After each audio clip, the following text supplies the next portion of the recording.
Hi everyone. Today I take up question number 72 from the MV Hindship series on ship stability. This question focuses on finishing on an even keel. That would mean when the forward and aft drafts of the vessel are the same on completion of cargo operations. Alright, so even keel means when the forward and aft drafts are the same, and finishing on an even keel would mean that after cargo operations, whether it's loading or discharging or both, your forward and aft draft remain the same. All right, so let's get started with the question. The question is question number 72, and the question says that MV hinge shape or motor vessel hinge shape is in condition number 10. This is important information. I'll highlight it. It has to load 800 tons of cargo, so I will highlight that as well. Space is available in number 1 twin deck, which is 125 meters forward of the aft perpendicular. So AP stands for aft perpendicular. I can write it down here if you want me to. Aft perpendicular. When I say 125 meters forward, that would mean that its a longitudinal center of gravity, or LCG, is forward by 125 meters with reference to the aft perpendicular. Later on I'll show you a diagram and I'll show you what it means. And space is also available in number 3 twin deck, the LCG of which is 80 meters forward of aft perpendicular. Alright, so FORD is actually forward. That's how it's been written in the book, so I thought I'll copy it, but I'll also explain the meaning of it. You have to find the amount of cargo. So this is what you have to find the amount of cargo, this is a question mark, to load in each space. So you have 800 tons to load, but you have to load it in both the spaces, number 1 twin deck and number 3 twin deck, and you have to distribute it in order to finish the ship on an even keel. That would mean the forward and aft drafts are the same. So you also have to state the final drafts forward and aft. Now, of course, like I have said a few times already, that when you finish on even keel, the forward and aft draft are the same. So the final drafts forward would be equal to the final draft aft. Before I start with the solution, I also need to highlight that whenever you see that a question requires you to finish on an even keel, not only is the forward draft equal to the aft draft, but also the final hydrostatic draft is equal to the drafts forward and aft. So the hydrostatic draft is a draft that we'll obtain from the hydrostatic tables, and that will be for the completed cargo operation displacement. So we calculate the draft with respect to the displacement of the vessel. So in this case, of course, once you complete the loading of 800 tons, we'll calculate the hydrostatic draft, but that is the draft that will be also the draft forward and aft. So even keel means forward and aft draft is the same, but also that the final hydrostatic draft is the draft forward and aft. Alright, so to start with the question, we have to first calculate our initial displacement. Now this symbol here, the triangular symbol, it stands for displacement. This is what I was taught. I don't know whether you guys use this anymore or not, but displacement was denoted by a triangle. So instead of writing displacement every time, I'll draw a triangle. So initial displacement, you will have to go into the hydrostatic particulars.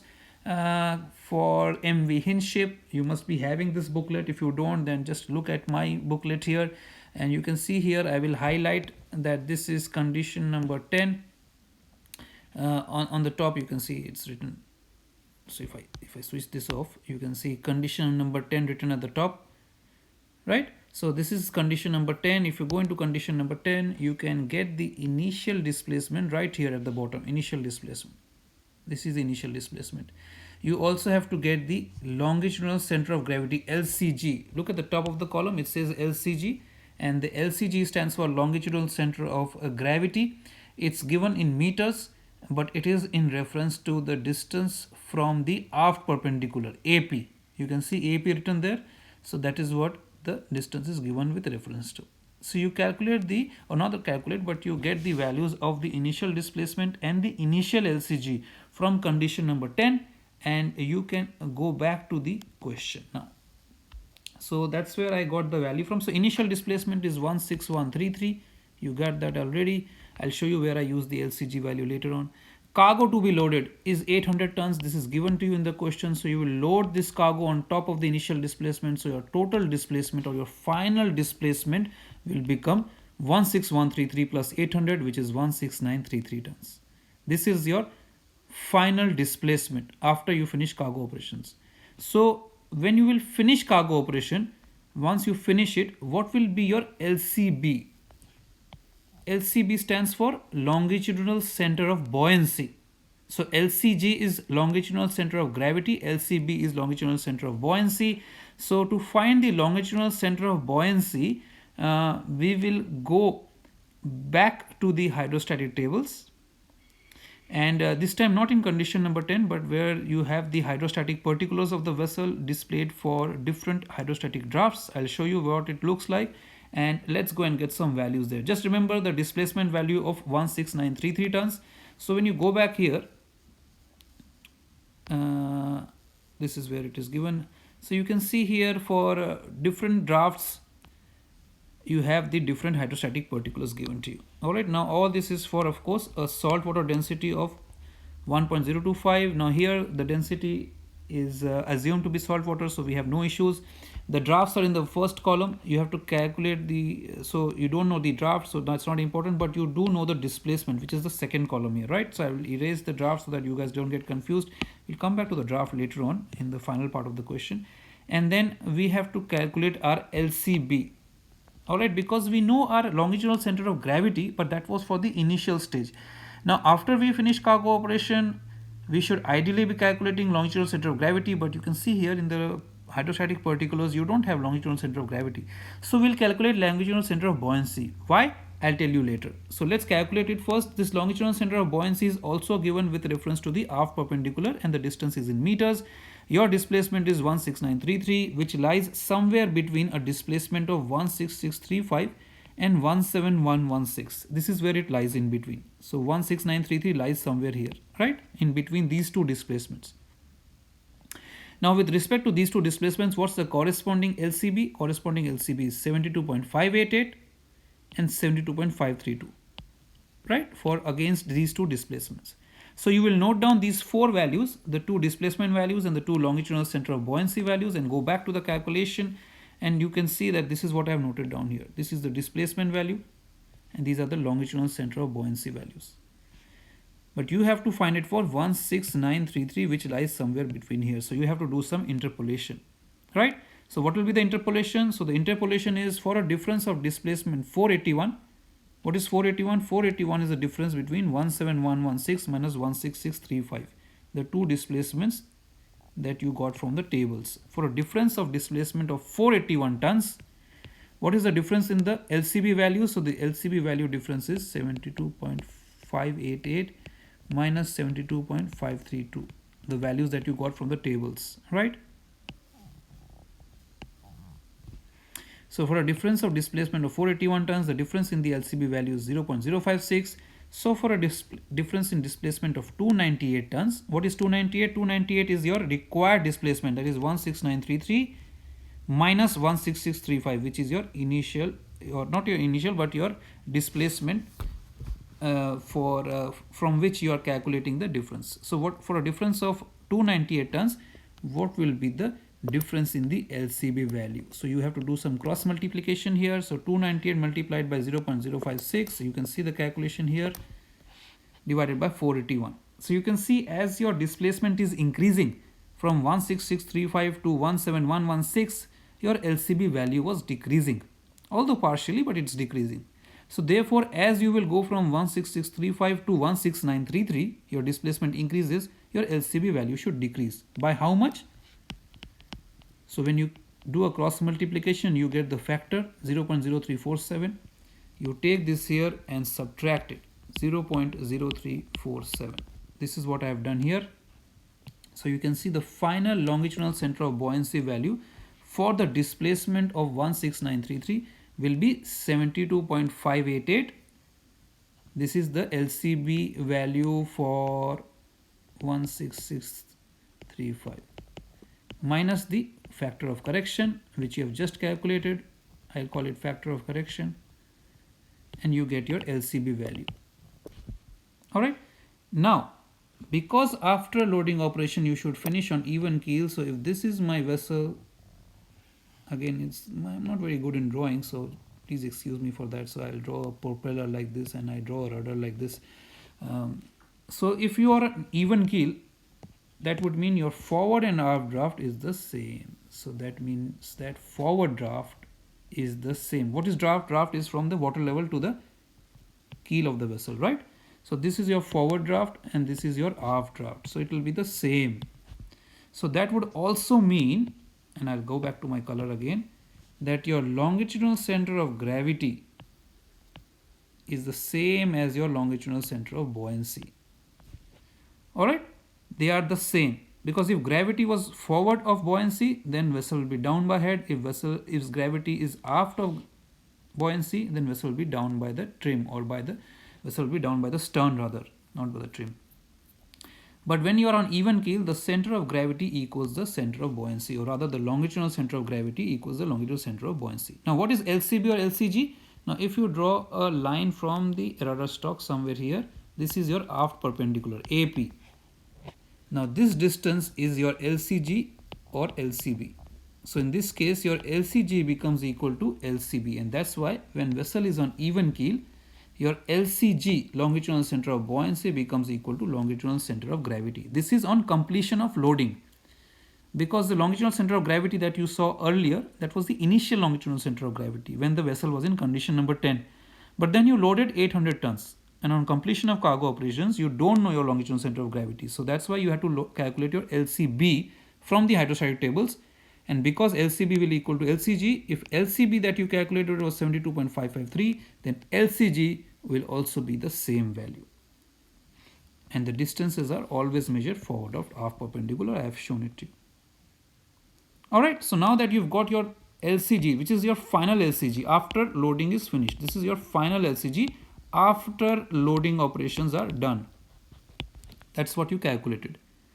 So now let's find out how much weight you can load in each space. So let X be the weight of cargo to be loaded in number 1 twin deck, the LCG of which is 125 meters forward of aft perpendicular.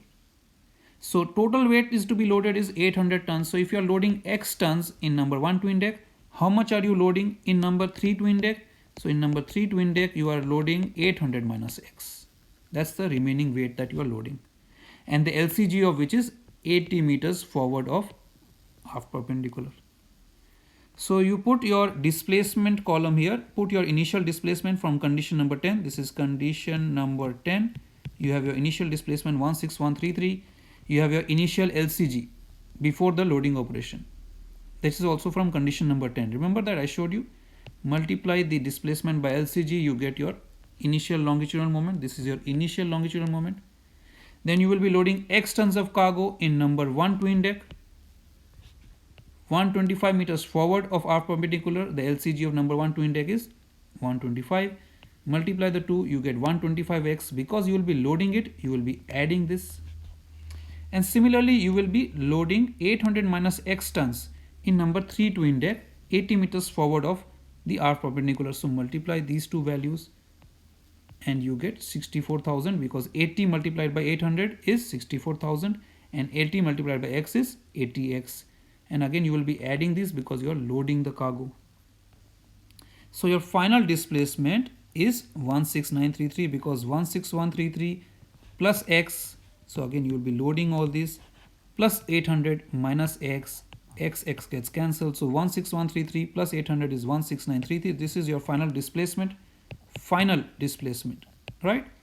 And again you will be adding all these longitudinal moments together. So you get 119792 plus 45x. How did you get that? So 1133972 plus 125x plus 64,000 minus 80x. So you will be adding these two numbers together and you will be subtracting 80x from 125x to get 45x. So the numbers that contain the x will be subtracted and the numbers that are without the x will be added together.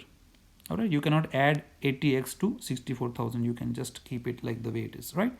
That's how you get this final longitudinal moment. So this is your final longitudinal moment. Alright, now remember, when you multiply 16133 by 70.289, you do not get a round number, I know that, but here the values are being rounded off for easier in calculations. So round it off to the nearest number that you can find. Now to find the final longitudinal center of gravity, this is after loading is finished. You normally multiply the final longitudinal moment, which is this value here, and divided by final displacement, which is this value here. So that would mean you would, this is final longitudinal moment is 1197972 plus 45x that you calculate above divided by final displacement, which is 16933. But you also already know your final LCG that you have calculated it from the hydrostatic table. So your final LCG was equal to 72.553 because also it equals the final LCB, right? So since you know the value already, your equation becomes final LCG, which is 72.553 equals 1197972 plus 45x divided by 16933. So this equation here has been converted to this equation here because you know the value of the final LCG. What you don't know is x. X is the amount of cargo to be loaded in number 1 twin deck. So take this here. This is what you get. Then keep solving the equations like I have.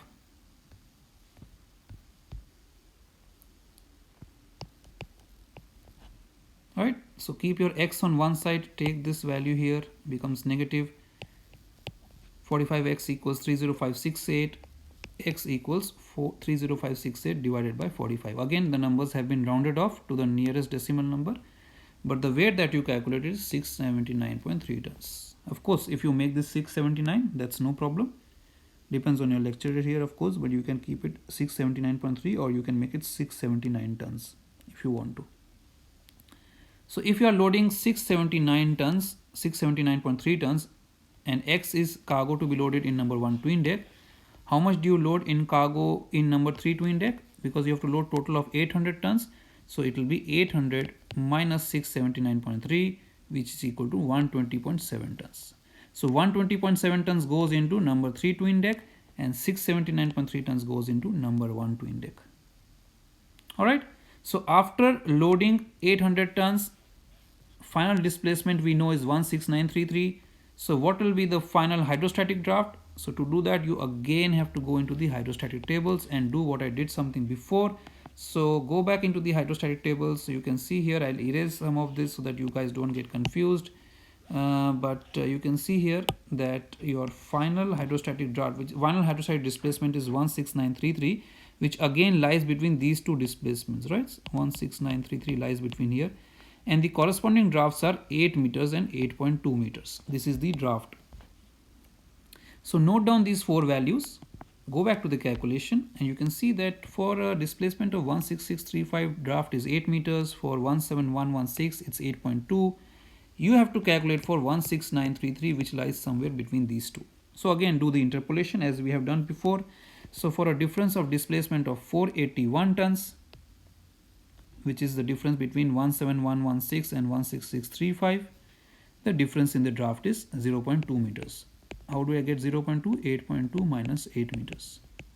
So for a difference of displacement of 481 tons, difference in the draft is 0.2 meters. So for a difference in the displacement of 298 tons, which is 16933 minus 16635, this is the required displacement. What will be the difference in the draft? Do a cross multiplication. The correction factor that you get is 0.124. You can see that with increasing displacement, the draft will increase. So you will take this here and add it here, 0.124. Draft will increase as you go from 16635 to 16933. So the final hydrostatic draft is equal to 8 meters plus 0.124, which is the correction factor of correction, and you get 8.124. This is the draft for a displacement of 16933. And I've told you before, when vessel is on even keel, not only the forward and aft drafts are the same, but the hydrostatic draft becomes equal to the drafts forward and aft. Therefore, the hydrostatic draft of 8.124 will also be your drafts forward and aft. Forward draft and aft draft. Answer is same. Alright, so that's the explanation for question number 72. I hope you understood it. If you have any doubts, any questions, write it in the comment section and I'll be happy to answer it. and let me know what other questions you want me to solve. I'll be coming up with more questions from MV Hindship because I know that stability is an issue for some of you students. And let me know what you think about this explanation, whether this helps you or how it can get better. I look forward to your feedback. So, all the best, guys. Keep studying hard and best of luck.